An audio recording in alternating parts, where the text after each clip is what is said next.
భారతీయ media ప్రేక్షకులకు స్వాగతం సుస్వాగతం. నేను మీ చందు. ప్రస్తుతానికి ఆంధ్రప్రదేశ్లో ఎన్నో విషయాలు జరుగుతున్నాయి. ఈ విషయాల్లో చాలా వరకు కొంతమంది ప్రశ్నిస్తున్నారు, కొంతమంది ప్రశ్నించడం లేదు. అయితే వీటిపై అంటే రాజకీయ పరంగా ఎంతో అవగాహన ఉన్న రాజేష్ గారు మనతో ఉన్నారు.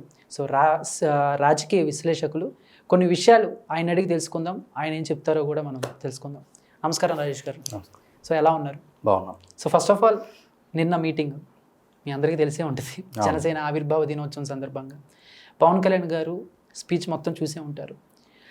దాంట్లో ఓట్లు చీల్చను అని చెప్పేసి అవసరమైతే కలుస్తాను అన్నట్టుగా ఇండైరెక్ట్గా సంకేతాలు కూడా ఇచ్చేశారు.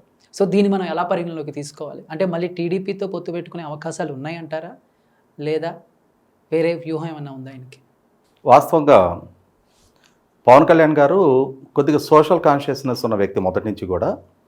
దాంతో ఆయన 2008లో చిరంజీవి గారు ప్రజారాజ్యం పార్టీ ప్రారంభానికి ముందే ఆయన కామన్ మ్యాన్ ప్రొటెక్షన్ ఫోర్స్ అని చెప్పని ఒక ఆర్గనైజేషన్ని, అంటే లిటరల్గా ఆయన కష్టార్జితంలో నుంచి ₹1 కోటి డిపాజిట్ చేసి ఎవరికైనా సామాన్యుడికి ఏదైనా కష్టం వచ్చినప్పుడు తన అభిమానుల ద్వారా తను వాళ్ళ రెస్క్యూకి వెళ్ళే ప్రయత్నం కోసం అని చెప్పని ఒక ఆర్గనైజేషన్ స్థాపించడం జరిగింది. ఆ తర్వాత చిరంజీవి గారు ప్రజారాజ్యం పార్టీ స్థాపించిన తర్వాత 2008 ఆగస్టులో పవన్ కళ్యాణ్ గారు దాంట్లో యూత్ వింగ్ ఏదైతే ఉందో యువరాజ్యం అధ్యక్షుడిగా పవన్ కళ్యాణ్ గారు కొనసాగారు. అయితే ఏంటంటే జనరల్గా పవన్ కళ్యాణ్ గారి మీద ఇప్పటి వరకు ఉన్న పర్సెప్షన్ ఏంటి అంటే ఆయన ఆవేశంతో కూడుకున్న నిర్ణయాలు తీసుకుంటారు, ఇన్కన్సిస్టెంట్గా నిర్ణయాలు తీసుకుంటారు. అంటే మొదటి నుంచి కూడా చాలా ఆవేశంతో నిర్ణయాలు తీసేసుకొని ఆ ముందు తీసుకున్న నిర్ణయానికి తర్వాత ఆచరణలో జరిగేదానికి మధ్య వ్యత్యాసం ఉంటుంది అని చెప్పని ఒక పర్సెప్షన్లో పబ్లిక్ ఉండేవాళ్ళు. అయితే ఏంటంటే నిన్నటి జనసేన 8వ ఆవిర్భావ సభ మొదటి నుంచి చివరి వరకు ఆయన మాట్లాడిన తీరు చాలా కూల్గా, చాలా మెచ్యూర్డ్గా ప్రభుత్వాన్ని ఏ ఇష్యూస్లో విమర్శించాలి, అదే సందర్భంలో మిగిలిన రాజకీయ పక్షాల్లో ఉండే సీనియర్ లీడర్లు అనుకునే వాళ్ళని ఏ విధంగా గౌరవంగా సంబోధించాలి, తర్వాత తన పార్టీకి కనుక ప్రజలు మ్యాండేట్ ఇచ్చిన పక్షంలో తను ప్రజలకు ఏమేమి చేయగలుగుతారు, అంటే ఇప్పుడు ఆంధ్రప్రదేశ్లో యువత ఎదుర్కొంటున్న సమస్యలు ఏంటి, ఆంధ్రప్రదేశ్ రాజకీయ ప్రస్థానం ఎట్లా ఉంది, ఆర్థిక ప్రస్థానం ఎట్లా ఉంది, యువతకి నిరుద్యోగ సమస్య ఎంతగా పెరిగిపోయి ఉంది, ఇన్ఫ్రాస్ట్రక్చర్ రంగంలో వచ్చేటప్పటికి రోడ్లు ఎంత గుంటలు పడిపోయి ఉండి కనీసం రోడ్లు కూడా మెయింటెనెన్స్ చేయలేని పరిస్థితులు ఈ ప్రభుత్వం ఉంది. అదే సందర్భంలో అమరావతి రాజధానికి సంబంధించి కూడా రీసెంట్గా హైకోర్టు ఇచ్చిన తీర్పును కూడా ప్రస్తావిస్తా. ఇక 3 రాజధానులు ప్రస్తావన అనేది ఇక ముగిసిపోయినట్టే, అమరావతిని ఎవరు కదిలించడానికి కూడా ఆస్కారం లేదు. అమరావతి ఇది ఇక్కడే కొనసాగుతుంది, ఆంధ్రప్రదేశ్కి అమరావతి మాత్రమే ఏకైక రాజధానిగా ఉంటుంది. అదే సందర్భంలో వైజాగ్ని కానీ తర్వాత విజయవాడని కానీ, అయితే మొట్టమొదటి నుంచి కూడా ఆంధ్ర రాష్ట్రం ఏర్పడినప్పుడు మొట్టమొదటి రాజధానిగా ఒక 3 సంవత్సరాల పాటు కొనసాగిన కర్నూలుని కూడా గుర్తు చేస్తా, అంటే రాయలసీమ ప్రాంతాన్ని కూడా స్పెసిఫై చేస్తా. ఏ ప్రాంతాన్ని కూడా ఇగ్నోర్ చేయడం జరగదు, అన్ని ప్రాంతాలను కూడా సమదృష్టితో అభివృద్ధి చేయడానికి మేము ప్రయారిటీ ఇస్తాము. అదే సందర్భంలో యువతకి సెల్ఫ్ ఎంప్లాయ్మెంట్కి సంబంధించి కొన్ని స్కీమ్స్ ఇంప్లిమెంట్ చేస్తాము. ఉద్యోగస్తులకు సంబంధించి రీసెంట్గా పీఆర్సీ విషయంలో ఈ ప్రభుత్వం చేసిన మోసం విషయాన్ని, అదే విధంగా కాంపన్సేటరీ పెన్షన్ స్కీమ్ విషయంలో ఈ ప్రభుత్వం చేసిన మోసం విషయాన్ని, వీటన్నిటినీ కూడా ఆయన అంటే డీటెయిల్డ్గా సబ్జెక్టు వైజ్గా ప్రతి ఇష్యూని కూడా అడ్రస్ చేస్తా ప్రజలకు అర్థమయ్యే విధంగా. ఇంకోటి కూడా ఏంటంటే జనసేన పార్టీలో మెజారిటీ కార్యకర్తలు, అట్లాగే పవన్ కళ్యాణ్ గారి అభిమానుల్లో మెజారిటీ యూత్ ఎక్కువ మంది ఉంటారన్నమాట. దాంతో ఏంటంటే ఇప్పుడున్న యూత్కి రాజకీయ అవగాహన కూడా కలిగే విధంగా, ఇష్యూస్ పట్ల వాళ్ళకి కూడా అవగాహన పెంచే విధంగా ఆయన ప్రసంగం 100కి 100 చాలా మెచ్యూర్డ్గా జరిగింది. దాంట్లో కూడా అంటే విమర్శకులు దేన్నైనా విమర్శ చేయొచ్చు, ఏదో ఒక రకంగా పాయింట్అవుట్ చేసి దాన్ని అంటే వంక పెట్టడం కోసం ఏదో ఒక రకమైన వంక పెట్టొచ్చేమో, కానీ ఒక సగటు రాజకీయ నాయకుడు, ఒక పార్టీ అధ్యక్షుడిగా ఆయన చేసిన ప్రసంగాన్ని ఒక సగటు పౌరుడిగా కనుక మనం చూసినప్పుడు, దాన్ని విశ్లేషించినప్పుడు 100కి 100 విమర్శలకు అతీతంగా ఉందని అయితే ఒప్పుకొని తీరాలి. ఎందుకంటే ఇప్పుడేం జగన్మోహన్ రెడ్డి గారి ప్రభుత్వంలో ఎన్ని అరాచకాలు కొనసాగుతూ ఉన్నాయి, ఎన్ని ఉల్లంఘనలు జరుగుతూ ఉన్నాయి, ఎన్ని కాన్స్టిట్యూషన్ వైలేషన్స్ జరుగుతూ ఉన్నాయి, ఏ విధంగా పోలీసుని అడ్డం పెట్టుకొని వాళ్ళని ఒక ప్రైవేటు సైన్యంలాగా మార్చుకొని ప్రజల మీద ప్రశ్నించే వాళ్ళ మీద ఏ రకంగా దౌర్జన్యాలు దాష్టికాలు చేస్తున్నారనేది ప్రజలందరికీ కూడా తెలిసిన విషయమే.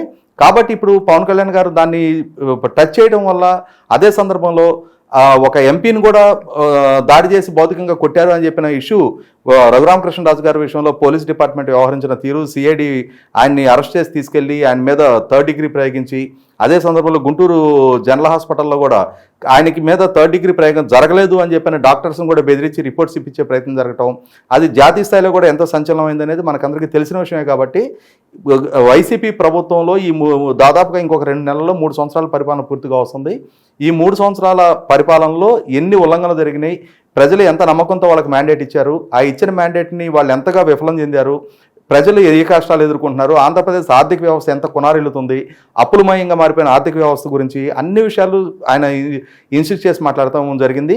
ఇదే సందర్భంలో ఆయన రీసెంట్గా జరిగిన ఉత్తరప్రదేశ్ ఎన్నికల ఫలితాన్ని ఒకసారి విశ్లేషణ చూసుకున్నప్పుడు మొదటి నుంచి కూడా యోగి ఆదిత్యనాథ్ గారి మీద అక్కడ వ్యతిరేకత ఉంది అని చెప్పిన ప్రజల్లో ఒక భావన ఉన్నా కూడా అక్కడ ఉన్న అంటే యోగి గారికి సవాల్ విసిరిన మిగిలిన ప్రతిపక్షాల మధ్య అనైక్యత వల్ల, వాళ్ళు ఎవరికాళ్ళు విడివిడిగా పోటీ చేయడం వల్ల, అదే సందర్భంలో బీజేపీ వ్యూహాత్మకంగా వ్యవహరించడం వల్ల అక్కడ ప్రతిపక్ష పార్టీలు ఘోరంగా విఫలమవడం జరిగింది. బీజేపీ మళ్ళీ తిరిగి అధికారం రిటైన్ చేసుకోవడం జరిగింది. ఈ పరిస్థితి ఆంధ్రప్రదేశ్లో ఉత్పన్నం కాకూడదనే ఉద్దేశంతో ఆయన చాలా మెచ్యూర్డ్గా, ఎందుకంటే జనసేన పార్టీ ప్రకటన జరిగిన రోజే ఆయన 2014 మార్చిలో ఆయన ప్రకటన చేయడం జరిగింది. మార్చి 14వ తారీఖు రోజు పార్టీ ఆవిర్భావం ఇక్కడ నోవోటెల్ కన్వెన్షన్లో జరిగింది. ఆ రోజు కూడా ఆయన ఇదే ప్రకటన చేశారు. అంటే కొద్ది నెలల్లో ఇప్పుడు ఎన్నికలు రాబోతున్నాయి. ఈ ఎన్నికల సందర్భంలో ఇప్పుడు మనం ఇప్పుడుకెళ్ళి పోటీపడి ఈ వైసీపీ పార్టీకి వ్యతిరేకంగా పోరాడుతున్న వాళ్ళ ఓటు విచ్ఛిన్నం చేయడం నాకు ఇష్టం లేదు, కాబట్టి నేను ఈ ఎన్నికల్లో పోటీ చేయను అని చెప్పని ఆయన చాలా మెచ్యూర్డ్గా నిర్ణయం తీసుకున్నారు. ఆ రోజున కూడా ఇప్పుడు కూడా చెప్పడం ఏంటంటే ఇప్పుడు ఎన్నికల్లో పోటీ చేయననే ఇష్యూ కాదు, ఇక్కడ ఎన్నికల రంగంలో ఉన్న ప్రధాన పార్టీలు అంటే ఆంధ్రప్రదేశ్లో ఎవరు ఒప్పుకున్నా కాకుండా ప్రస్తుత అధికారంలో ఉన్న వైసీపీ పార్టీ, దాన్ని సవాల్ చేయగలిగే స్థాయిలో ఉన్న తెలుగుదేశం పార్టీ, జనసేన పార్టీకి కూడా 2019 ఎన్నికల్లో 6% ఓట్ షేర్ రావడం జరిగింది. అదే సందర్భంలో మొన్న స్థానిక సంస్థల ఎన్నికల్లో తెలుగుదేశం పార్టీ బాయ్కాట్ చేసిన ధర్మలా జనసేన పార్టీ తాను కొన్ని సెలెక్టివ్ పాయింట్స్లో పోటీ చేసింది. అక్కడ దాదాపుగా 27% ఓట్ షేర్ దక్కించుకుందనమాట. దాంతో ఏంటంటే ఇప్పుడు ఒక 3rd లార్జ్ ఫోర్స్గా అక్కడ జనసేన ఎమర్జ్ అవుతూ ఉంది. ఈ సందర్భంలో వైసీపీ పార్టీని సవాల్ చేసే స్థాయిలో తెలుగుదేశం పార్టీ, జనసేన విడివిడిగా పోటీ చేసిన పక్షంలో ఖచ్చితంగా అది రూలింగ్ పార్టీగా ఉన్న వైసీపీకి అడ్వాంటేజ్ అవుతుంది. అది వైసీపీకి అడ్వాంటేజ్గా అయ్యి మళ్ళీ వాళ్ళు పవర్ రిటైన్ చేసుకోవటం, దాని ధర్మలా ఇప్పుడు ఒక 3 సంవత్సరాలనే రాష్ట్రం ఇంతగా కొనారిల్లుతూ ఉన్నప్పుడు వాళ్ళకి మళ్ళీ ఇంకొక ఛాన్స్ ఇచ్చే పరిస్థితిలో ఆంధ్రప్రదేశ్ రాష్ట్రం అనేది చరిత్రలో కూడా కనుమరుగయ్యే పరిస్థితి దాపరిస్తుంది. కాబట్టి ఖచ్చితంగా రాజకీయంగా వివేకంతో, విచక్షణతో ప్రభుత్వ వ్యతిరేక ఓటుని చీల్చుకోవటం వల్ల అధికారంలో ఉన్న పార్టీకి మేలు చేయడమే అవుతుంది తప్పితే ప్రతిపక్ష పార్టీలకు కానీ ప్రజలకు కానీ రాష్ట్ర భవిష్యత్తు దృష్ట్యా కానీ ఎటువంటి ఉపయోగం ఉండదనే ఉద్దేశంతో ఆయన చాలా బోల్డ్గా ఒక డెసిషన్ తీసుకున్నారు. అదే విషయాన్ని ఆయన చెప్పారు. ఆయన ఇంకో మాట కూడా ఏమన్నారంటే, నేను నలుగురికి ఇచ్చేవాడినే కానీ నలుగురి దగ్గర యాచించేవాడిని కాదు అని చెప్పని కూడా కంక్లూజివ్గా ఆయన అంటే ఈ ఎన్నికల పొత్తు గురించి ప్రస్తావిస్తా, అంటే పలానా పార్టీ అనేది అయితే స్పెసిఫై చేయలేదు కానీ ప్రభుత్వ వ్యతిరేక ఓటును చేర్చను, పొత్తుల గురించి ఇచ్చిపుచ్చుకునే ధోరణిలో గౌరవప్రదంగా భవిష్యత్తులో మాట్లాడుకుందాం. అదే సందర్భంలో మనం నలుగురికి ఇచ్చేవాళ్ళమే కానీ నలుగురి దగ్గర యాచించే వాళ్ళం కాదు అని చెప్పడం ద్వారా ఏంటంటే ఖచ్చితంగా ఇక్కడ ఏమవుతుందంటే గివ్ అండ్ టేక్ అనేది ఉంటుంది. గౌరవప్రదంగా ఎవరు స్టేక్ ఎంత, అంటే ఏ పార్టీకి ఎంత మైలేజ్ ఉంది, ఎంత ఓట్ షేర్ ఉందనేది ఆల్రెడీ ఎస్టాబ్లిష్డ్ ఫిగర్స్ ఉన్నాయి. దాన్ని బట్టి ఎవరి స్ట్రెంత్ ఎక్కడ ఉంది, ఏ ఏ ప్రాంతాల్లో ఉంది ఏంటనేది పార్టీలు కూర్చొని ఇంటర్నల్గా మాట్లాడుకొని ఒక అండర్స్టాండింగ్ రావడానికి ఆస్కారం ఉంటుంది. అయితే ఇక్కడ ఒకటి ఏంటంటే, నాయకులుగా చంద్రబాబు నాయుడు గారు లేకపోతే పవన్ కళ్యాణ్ గారు ఒక నిర్ణయం తీసుకుంటే కుదరదు.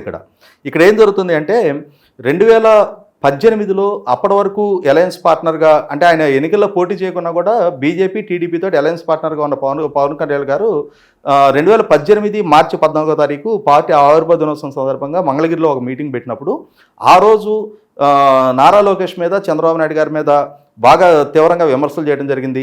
అప్పటి వరకు జగన్మోహన్ రెడ్డి గారికి కూడా అంత గ్రిప్ దొరకని దగ్గర ఎప్పుడైతే ఇంటర్నల్గా పార్టీతోటి అలయన్స్ పార్ట్నర్గా ఉన్న పవన్ కళ్యాణ్ గారే ఆ ప్రభుత్వం మీద విమర్శ చేశారో, ఆయనే చంద్రబాబు నాయుడు గారు కేంద్ర ప్రభుత్వం దగ్గర తీసుకున్న ప్యాకేజీని పాచిపోయిన లడ్డూలతో పోల్చారో, అక్కడి నుంచి జగన్మోహన్ రెడ్డి గారికి కూడా ప్రభుత్వం మీద ఒత్తిడి పెంచడానికి ఆస్కారం దొరికింది. ఆ ఒత్తిడి పెంచిన తర్వాత కొంతమంది న్యూట్రల్ ముసుగుల్లో ఉన్నాళ్ళు, ఐవైఆర్ కృష్ణారావు కానీ, ఉండవల్లి అరుణ్ కుమార్ కానీ ఇట్లాంటి వాళ్ళు ఆ రోజు అమరావతి రాజధాని విషయంలో కూడా విషం జిమ్ముతా ఎవరు రాజధాని, ఎవరి కోసం రాజధాని అని చెప్పని పుస్తకాలు రాయటం, దానికి పవన్ కళ్యాణ్ గారు కూడా ఆ పుస్తక ఆవిష్కరణకు పాల్గొనడం. అదే సందర్భంలో అమరావతి ప్రాంతం గురించి ఆయన కొన్ని విమర్శలు చేసిన ధర్మలో ఏమైందంటే పవన్ కళ్యాణ్ గారికి వచ్చిన మైలేజ్ ఏం లేకపోగా ఇది కన్సాలిడేటెడ్గా ఈ యాంటీ ఇన్కంబరెన్స్ అనేది జగన్మోహన్ రెడ్డి గారికి యాడ్ అయింది. జగన్మోహన్ రెడ్డి గారు దాన్ని అడ్వాంటేజ్కి తీసుకొని ఆయన ఆ రోజు ప్రభుత్వం మీద పూర్తిగా దుమ్మెత్తిపోసి ఆయన దాన్ని మైలేజ్ తెచ్చుకోగలిగారు. కానీ తెలుగుదేశం పార్టీని వ్యతిరేకించి, తెలుగుదేశం పార్టీని విమర్శించి, రాజధాని పట్ల తెలిసి తెలియని విమర్శలు చేసిన పవన్ కళ్యాణ్ గారు ఆ రోజు పూర్తి అవగాహన రాజ్యంతో చేసిన విమర్శలు అవి. దాని పర్యవసానం ఏమైందంటే అది అమరావతి మీద కూడా ఒక విషపు చుక్కలాగా పనిచేసింది. దాని ఇంపాక్ట్ 2019లో అటు తెలుగుదేశం పార్టీ ఓడిపోయింది. సేమ్ టైము పవన్ కళ్యాణ్ గారు కూడా ఆయనకున్న ఫాలోయింగ్కి, ఆయనకున్న క్రౌడ్ పుల్లర్ ఇమేజ్కి ఆయన స్వయంగా 2 స్థానాల్లో ఓడిపోవడం అనేది యాక్చువల్గా ఎవరు ఊహించని పరిణామం అది. అయితే ఇక్కడ వచ్చేటప్పటికి ఏంటంటే ఈ పరిణామాలన్నీ జరిగిన దృష్ట్యా చూసుకున్నప్పుడు ఏమైందంటే తెలుగుదేశం క్యాడరు, జనసేన క్యాడర్ మధ్య ఒక పోర్చులేని అగాధం ఏర్పడింది. అగాధం ఏర్పడిన ధర్మలోనే ఏం జరిగిందంటే రీసెంట్గా కుప్పంలో ఒక అభిమాని చంద్రబాబు నాయుడు గారిని జనసేనతోటి మన భవిష్యత్తు వ్యూహం ఎట్లా ఉంటుందని చెప్పి ప్రశ్నించినప్పుడు ఆ రోజు చంద్రబాబు నాయుడు గారు కూడా మనకైతే జనసేనతోటి కలిసి వెళ్ళాలనే ఉంది, కానీ వన్ సైడ్ లవ్ వీలు కాదు కదా, వాళ్ళ ఆలోచన ఎట్లా ఉందో మనకి ఇంకా తెలియదు, మనకైతే ప్రేమ ఉంది అని చెప్పని మాట్లాడిన దాన్ని వాస్తవంగా దాన్ని అక్కడతోటి వదిలేసి పవన్ కళ్యాణ్ గారి రెస్పాన్స్ ఎట్లా ఉంటుందని చూసుంటే బాగుండేదానికి జనసేనకు సంబంధించిన సోషల్ మీడియా కార్యకర్తలు, జనసేనకు సంబంధించిన అధికార ప్రతినిధులు చంద్రబాబు నాయుడు గారిని హేళన చేస్తా మేము ఇచ్చే సీట్లు తీసుకోండి, మేము ఇచ్చిన సీట్లకి ఆధారపడి ఉంటే సిద్ధమైతే కనుక మీరు మాతో పొత్తు గురించి మాట్లాడండి, మాతో పొత్తులకు పోకలాడుతున్నారు అని చెప్పని హేళన చేస్తా మాట్లాడటం జరిగింది. అదే సందర్భంలో అది యాక్చువల్గా అయితే ఏంటంటే కార్యకర్తల మధ్య ఉన్న అగాధానికి అది ప్రత్యేకంగా చెప్పుకోవాలి. ఇదే సందర్భంలో నిన్న పవన్ కళ్యాణ్ గారు మాట్లాడిన తర్వాత కూడా తెలుగుదేశానికి సంబంధించిన సోషల్ మీడియా కార్యకర్తలు, తెలుగుదేశానికి సంబంధించిన కొంతమంది అత్యుత్సాహపరులు పవన్ కళ్యాణ్ గారిని హేళన చేస్తా పోస్టులు పెడతా ఉన్నారు. వాస్తవంగా ఇది అటు జనసేనకు సంబంధించిన కార్యకర్తలైనా, ఇటు పవన్ కళ్యాణ్ గారు తెలుగుదేశం పార్టీకి సంబంధించిన కార్యకర్తలైనా పక్కగా రెస్ట్రైన్ మెయింటైన్ చేస్తే రాలి. ఎందుకంటే ఇప్పుడు ఒక అనుభవజ్ఞుడైన చంద్రబాబు నాయుడు గారు దాదాపుగా 12-13 సంవత్సరాల నుంచి ప్రజా జీవితంలో ఉన్న పవన్ కళ్యాణ్ గారు వాళ్ళు రాష్ట్ర భవిష్యత్తు గురించి వాళ్ళకి అవగాహన లేకో లేకపోతే ఆలోచన లేకో వాళ్ళు నిర్ణయాలు చేయరు కదా.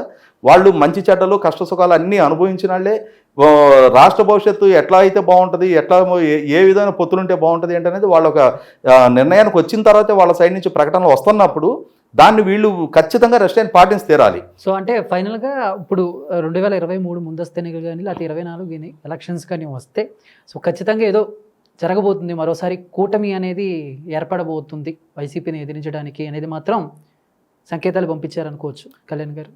100% అటువంటి పాజిటివ్స్ అయితే కనిపిస్తుంది. కాకపోతే నా ఉద్దేశం అయితే ఏంటంటే 2014 మే 4వ తారీఖు రోజు అసెంబ్లీ ఎలక్షన్స్ జరిగినాయి. దానికంటే సరిగా నెల ముందు మార్చి 30 తారీఖు మున్సిపల్ ఎలక్షన్స్ అయినాయి. ఏప్రిల్ 6వ తారీఖు రోజు ఎంపీటీసీ, జెడ్పీటీసీ ఎలక్షన్స్ జరిగినాయి. ఆ ముందు ఎలక్షన్స్ నాటికి పొత్తు లేదు. అసెంబ్లీ ఎలక్షన్స్ నాటికి బీజేపీ తోటను జనసేనతో అలయన్స్ అయింది. అయితే ఇక్కడ ఏం జరిగిందంటే అప్పటికి టీడీపీకి ఒక 3 సెట్ అయ్యి ఉంది ప్రజల్లో. ఆ 3 సెట్ అయి ఉన్న దాని మీదటే రిజల్ట్ కౌంటింగ్ అనేది మనకి అసెంబ్లీ ఎలక్షన్స్ కూడా అయిపోయినాక జరిగింది. కానీ ఆ ముందు జరిగిన స్థానిక సంస్థల ఎన్నికల్లో కూడా టీడీపీ దాదాపుగా క్లీన్ స్వీప్ చేసింది. కొన్ని పాకెట్స్లోనే వైసీపీ గెలవగలిగింది. అదే అసెంబ్లీ ఎలక్షన్స్లో కూడా రిఫ్లెక్ట్ అయింది. అయితే ఏం జరిగిందంటే అప్పుడు నెల ముందు మాత్రమే కావడానికి ఏమైందంటే బీజేపీకి ఇచ్చిన కొన్ని సీట్లలో జనసేన ఎవరు అప్పుడు పోటీ చేయాల. కానీ నెల ముందే బీజేపీతో అలయన్స్ అవ్వటం, ఆ బీజేపీకి కొన్ని సీట్లు ఇస్తే అక్కడ టీడీపీకి సంబంధించిన రెబల్స్ కంటెస్ట్ చేయడం, ఇట్లాంటి ఇష్యూస్ జరిగినాయి. ఇది జరగకూడదు. అంటే రేపటి రోజున టీడీపీ జనసేన మధ్య ఒక అలయన్స్ సెట్ అయినా కూడా ఏంటంటే లాస్ట్ మినిట్లో ఒక నెల ముందో 2 నెలల ముందో నిర్ణయం తీసుకునే పరిస్థితిలో ఉండకూడదు. ఇప్పుడే ఈ రెండు పార్టీల అధినాయకులు కూర్చొని ఒక నిర్ణయానికి వచ్చి ఎవరెవరు సీట్ షేరింగ్ ఎంత ఉండాలి, ఏ సీట్లు ఎవరు కంటెస్ట్ చేయాలి, ఆ సీట్లో కంటెస్ట్ చేసే అభ్యర్థులు కూడా ఎవరనేది నిర్ణయం చేసేస్తే అక్కడ ఏమవుతుందంటే స్థానికంగా 2 పార్టీల మధ్య ఒక మ్యూచువల్ అండర్స్టాండింగ్ రావాలి. 2 పార్టీల క్యాడర్ మధ్య, 2 విభిన్న ధృవాల మధ్య ఖచ్చితంగా ఒక ఎమోషనల్ అటాచ్మెంట్ పెరగాలి. రాబోయే ఒక 1.5 ఇయర్లోనో, రాబోయే 1 ఇయర్లోనో మనకి కామన్ ఎనిమిగా ఉన్న ప్రత్యర్థి పార్టీగా ఉన్న అధికార పార్టీని మనం ఓడించాలి అని అంటే మనకి పక్కన ఉన్న కాన్స్టిట్యున్సీలో మనకి ఈ పార్టీ సపోర్ట్ చేస్తుంది కాబట్టి మనం ఈ కాన్స్టిట్యున్సీలో మనం ఈ పార్టీకి సపోర్ట్ చేయాలి అనే ఒక కంపల్షను క్యాడర్కి రెండు పార్టీలు కూడా మెంటల్గా ప్రిపేర్ చేయాలి, ఎమోషనల్ కనెక్టివిటీ పెంచాలి. ఆ పెంచినప్పుడు ఏమవుతుందంటే వీళ్ళు ఏదైతే అనుకుంటున్న కామన్ గోల్ ఏదైతే ఉందో దాన్ని అచీవ్ చేయగలుగుతారు. లేనప్పుడు ఒక లాస్ట్ మినిట్ దాకా దీన్ని ఇట్లాగా డ్రాగ్ చేసుకుంటూ వెళ్ళి అప్పటికప్పుడు ఒక నిర్ణయం ప్రకటించేస్తే ఏమవుతుందంటే అప్పటి వరకు ఆయా సీట్లలో రెండు పార్టీల తరఫున యాస్పిరేషన్స్ తోటి ఎవరో ఒకరు పనిచేసుకుంటూ ఉంటారు. వాళ్ళు డిసప్పాయింట్ అయ్యి వాళ్ళు ఎవరైనా రెబల్ క్యాండిడేట్స్గా నామినేషన్ వేసినప్పుడు అసలు మెయిన్ పర్పస్ దెబ్బతింటుంది. కాబట్టి ఏంటంటే వీళ్ళు ఒక అలయన్స్కి వెళ్ళాలి అనుకున్నప్పుడు దాన్ని ఇంకెక్కువ టైం డ్రాగ్ చేయకుండా కూర్చొని మాట్లాడుకొని ఒక నిర్ణయం తీసుకొని ఇక్కడ నుంచి గవర్నమెంట్ ఎగనిస్ట్గా చేసే ప్రతి యాజిటేషన్లోనూ ప్రోగ్రాంలోనూ కలిసి ఒక కామన్ ఎజెండా తోటి ఒక కామన్ ప్లాట్ఫామ్ తోటి కనుక మూవ్ అయినప్పుడు ఖచ్చితంగా రెండు పార్టీలకు కూడా విన్ విన్ సిచ్యుయేషన్ అవుతుంది. సేమ్ టైము పూర్తి అధికార అహంకారంతో చెలరైపోతున్న వైసీపీ పార్టీని పదవి నుంచి దింపడానికి ఆస్కారం అవుతుంది, ప్రజల మ్యాండేట్ గెలుచుకోవడానికి ఆస్కారం అవుతుంది. ఖచ్చితంగా రెండు పార్టీలు కూడా విన్ విన్ సిచ్యుయేషన్లో గౌరవప్రదంగా ఇచ్చిపుచ్చుకునే దూరంలో ఈ పొత్తు సఫలీకృతం అవ్వాలి అని అంటే దాన్ని కొంచెం ముందుగానే ఇద్దరు క్యాడర్ల మధ్య కూడా ఎమోషనల్ కనెక్టివిటీ అనేది బిల్డప్ చేయడం అనేది ఇద్దరు పార్టీల నాయకుల మీద కూడా పూర్తి బాధ్యత ఉంది.